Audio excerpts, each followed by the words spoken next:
शेतकरी मित्रांनो नमस्कार। शेतकरी मित्रांनो, आपला जो मल्चिंगचा प्लॉट आहे हा 25 डिसेंबरची लागवड आहे आणि आता साधारण 93-94 दिवस झालेले आहेत।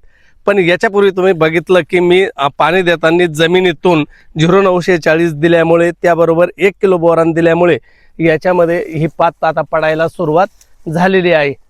पण शेतकरी मित्रांनो, होतं काय की बऱ्याच ठिकाणी जमिनीची पाणी धारण क्षमता जी आहे ती जास्त असल्यामुळे आपल्याला कमी दिवसात पाणी तोडावं लागतं।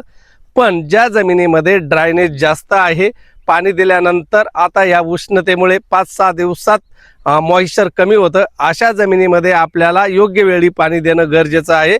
कारण की अशी ड्रेंचिंग केल्यानंतर आपल्या कांद्याच्या मानेत पातीत लवचिकपणा आला पाहिजे, जेणेकरून अन्नद्रव्य बल्कच्या दिशेने जाईल आणि बल्क फुगायला मदत होईल। तर शेतकरी मित्रांनो, बऱ्याच शेतकऱ्यांचा प्रश्न असतो की नेमकं पाणी बंद कधी करावं। तर ते सर्वस्वी आपल्या जमिनीवर आणि आपल्या पिकाच्या परिस्थितीवर अवलंबून आहे। आता बरेच जण 90 दिवसाला बंद करून टाकतात डायरेक्ट, ते अयोग्य आहे। जर आपला कांदा कच्चा राहिला तर साठवणुकीमध्ये तो कांद्याची सड होऊ शकते। तर त्याच्यासाठी काय करायचं मित्रांनो, की मी हे जी शेवटची ड्रेंचिंग केलेली आहे त्याच्यानंतर जमिनीची पाणी धारण क्षमता बघून, ओलावा बघून याला पुन्हा मी 93व्या दिवशी पाणी दिलेलं आहे आणि याच्यानंतर आता मी तुम्हाला दाखवलं की पात पडायला सुरुवात झालेली आहे। तर अशा पद्धतीनं माझा जो प्लॉट आहे तो योग्य दिशेने चाललेला आहे आणि अशाच वेगवेगळ्या नियोजनासाठी तुम्ही मला फॉलो करून ठेवा। भेटूया पुन्हा, तोपर्यंत नमस्कार।